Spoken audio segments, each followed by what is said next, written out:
Perlindungan kelompok rentan tadi sudah saya sampaikan, Bu. Saya sebutkan secara khusus perempuan, lansia, anak-anak, penyandang disabilitas.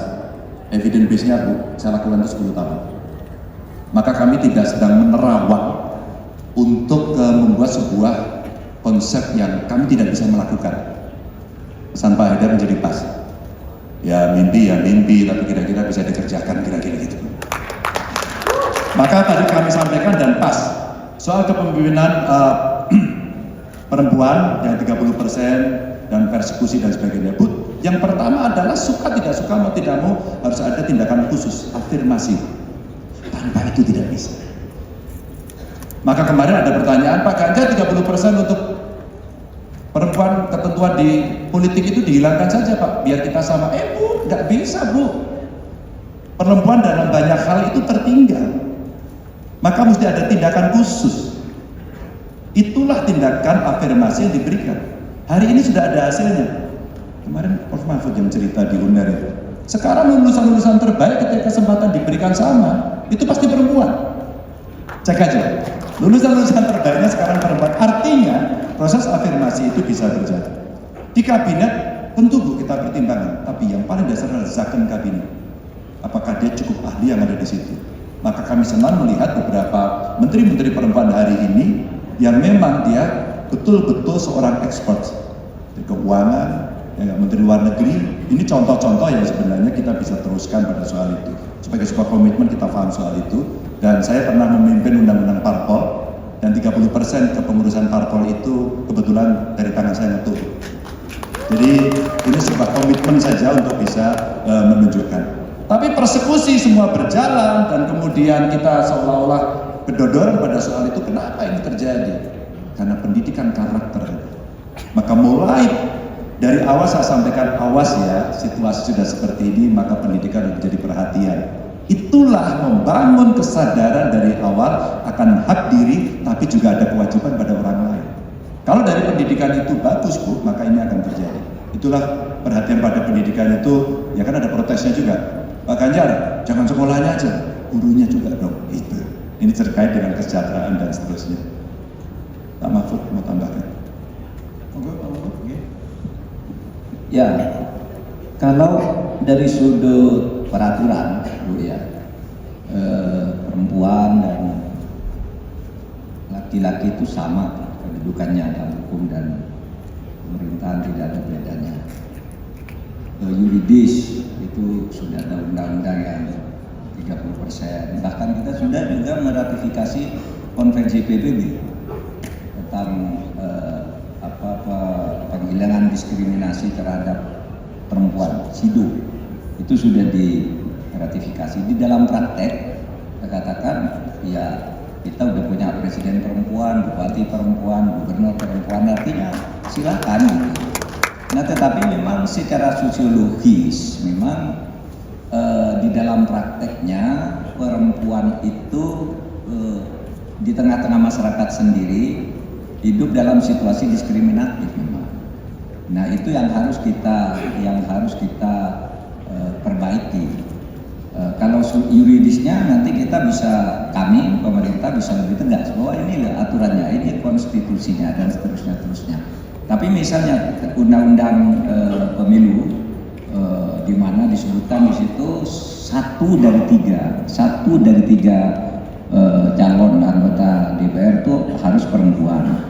Itu banyak partai yang tidak memenuhi.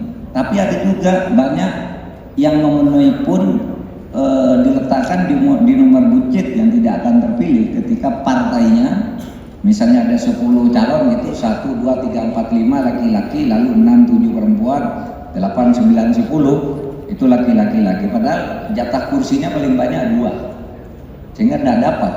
Nah itu diskriminasi yang dilakukan oleh parpol-parpol sendiri.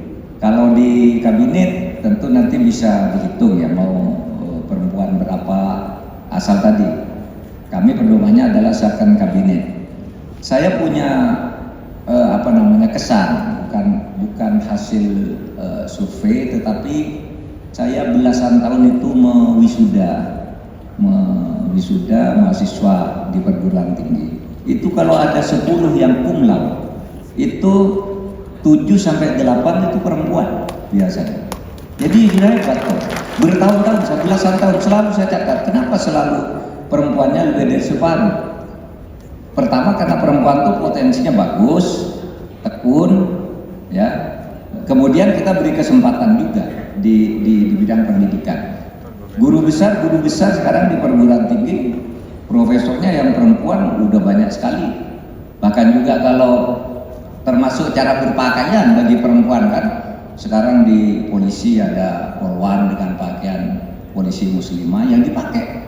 Tentang TNI juga ada, kemarin waktu pelantikan Panglima itu ada atraksi ratusan orang, ada TNI perempuan yang pakai jilbab sambil atraksi itu. Nah di perguruan tinggi juga profesor-profesor pakai jilbab sudah banyak, bukan hanya di Universitas Aisyah atau UIN, tetapi di UI, ITB, IPB itu perempuan-perempuan profesor sudah begitu, sehingga tinggal kita mendorong lagi. Makasih Pak, udah habis waktunya. Saya kira ada 2 yang perlu dijawab tadi. Tidak apa-apa kita agak longgar sedikit. Yang kedua yang terkait dengan apa? Cuti melahirkan dan kaitannya dengan perlindungan kelompok minoritas. Tadi saya kira minoritas agama, kalau Pak Ganjar sudah menyampaikan, mungkin perlu dipertegas lagi karena masih ditanyakan oleh Profesor. Oh iya, kalau cuti sudah masuk program kami. Ya, Ibu tapi membaca. bagaimana mewujudkan itu di tengah masyarakat yang oligarkis dan Tapi Ibu setuju dulu nggak? Ibu setuju dulu nggak? setuju, tapi Setuju ya? gimana gitu? Oke, Upayanya. semua orang bertanya bagaimana. Setiap kami menyampaikan, ini setuju dulu nggak? Setuju. Bagaimana pelaksanaannya? Ketika ini sudah menjadi kebijakan, ada 2 hal. 1, bagaimana membuat regulasi. 2, bagaimana men-drive regulasi itu bisa dilaksanakan. Itu tugas kami. Maka ada 2 hal. 1 adalah konsep yang mesti dilaksanakan, 2 kasus. Kalau kasus mesti dibereskan, maka kasusnya membereskan bagaimana? Kita punya lapor apps, ya, super apps. Super apps itu adalah case-case yang kemudian muncul yang bisa dilaporkan langsung dengan digital. Bu, ini sekali lagi saya cerita pengalaman pekerja migran. Ketika dia pulang, itu sebagian besar perempuan. Dia mesti disiapkan apa untuk pulang? Mesti ada pelatihan. Pelatihannya apa? Pelatihannya manajerial, agar dia bisa menjadi investor dan kerja. Partnernya adalah keluarganya. Kami lakukan ini. 2, akses khusus. Ini saya buat Bu, kira-kira tahun 2000 bulan November 2021, jadi kira-kira 2 tahun yang lalu Bu, kami membuat kredit lapak khusus ibu-ibu. Tindakan afirmasi akses perbankan untuk mereka dengan suku bunga yang sangat rendah, setahun 2%. Apa yang saya sampaikan pada cerita ini, agar kemudian para ibu-ibu ini dari sisi tindakan dan tadi kasus betul-betul bisa diberikan sebuah kegiatan yang konkret. Contoh ini mungkin bisa merepresentasikan beberapa persoalan. Pak, kalau kemudian cutinya nanti pengusahanya nggak mau bagaimana? Ada Dinas Tenaga Kerja, ada Kementerian Tenaga Kerja, dan itu dilaporkan. Pak, kami takut Pak mau lapor. Saya kasih super apps, kamu lapor. Maka ini akan menjadi catatan kita untuk kita bisa menindaklanjuti karena itu kasus. Tapi kalau secara konsep sudah berjalan, maka kewajiban orang harus melaksanakan. Baik, terima kasih. Uji berkali-kali. Maka ada proses demokratisasi. Demokratisasi mesti melibatkan banyak orang dan tentu saja ketika kemudian situasi dan kondisi itu sudah tidak sesuai, maka rakyat sebagai pemilik republik inilah yang harus bicara, speak up. Maka kalau kemudian banyak kelompok kritis mulai berbicara pada soal-soal itu, oh, negara sudah alert. Apakah kemudian agenda reformasi sudah berjalan? Maka tadi pertanyaan yang di awal bagus sekali. Reformasi itu mengagendakan karena dulu 1, pemerintahannya berjalan lama dan orangnya itu terus, maka muncul pembatasan, kan begitu. 2, ketika pemerintahannya begitu sentralistik, maka ada otonomi daerah. 3, karena situasinya penuh dengan KKN, maka anti KKN sampai menjadi tap MPR. Ini contoh-contoh sebenarnya agenda reformasi yang dulu kita memang inginkan. Dalam perjalanannya terjadi kompromi. Ketika terjadi kompromi, maka publik mungkin merasa ini sudah baik-baik saja. Lalu tiba-tiba ketika terjadi kejadian yang menurut rasa keadilan, rasa politik, rasa sosial masyarakat muncul, maka tiba-tiba, loh kok gini? Mulailah kemudian mereka berbicara. Proses demokratisasi membutuhkan pendidikan. Maka partai politik punya kewajiban, salah satunya adalah pendidikan politik. Gampang tidak. Saya mencontohkan Bapak Ibu pada saat kasih kuliah umum di beberapa perguruan tinggi waktu itu di Jawa Barat. Antara lain kalau nggak salah di Pasundan. Saya tanya kawan-kawan mahasiswa, siapa yang masuk partai? Ya tidak ada. Partai kemudian menjadi lembaga yang menjijikan. Kalau partai nanti seperti itu. Lalu saya berikan 3 contoh. Contoh saya ini saya pakai. Jadi ternyata saya itu gabung partai itu setelah diteliti sama kawan-kawan dan penelitiannya tidak terlalu keliru. Saya 24 tahun sudah gabung parpol. Xi Jinping itu 21 tahun gabung parpol. Maka ini usia-usia mahasiswa. Obama itu ternyata 35 tahun gabung parpol. Dan 3 orang ini akhirnya pernah menjadi legislatif. Saya ingin mencari ke anak muda saja. Untuk mau dia bersikap dengan proses yang panjang. Ada tahapan-tahapan yang mesti dilakukan. Dan kemudian 2 orang berikutnya menjadi presiden. Yang satu baru capres. 3 contoh ini contoh konkret yang saya ajak anak-anak muda. Jangan risih. Anda mau terlibat. Karena politik itu urusan kehidupan. Apa yang tidak kehidupan? P3K aja urusan politik. Ya enggak? Cuti hamil urusan politik. Betul enggak? Penurunan kemiskinan tadi urusan politik. Undang-undang kesehatan urusan politik. Semua kehidupan urusan politik. Maka kalau Anda tidak mau terlibat, kita akan tertinggal. Maka di kesempatan tertentu saya melamar lebih banyak orang untuk bisa terlibat. Orang baik masuklah, karena nanti godaan kalian ada 2. Anda ketularan atau akan menjadi pengawal demokrasi. Yang idealis akan menjadi pengawal, yang tidak akan ketularan, karena di sana banyak sekali kenikmatan. Hati-hati, power tends to corruption.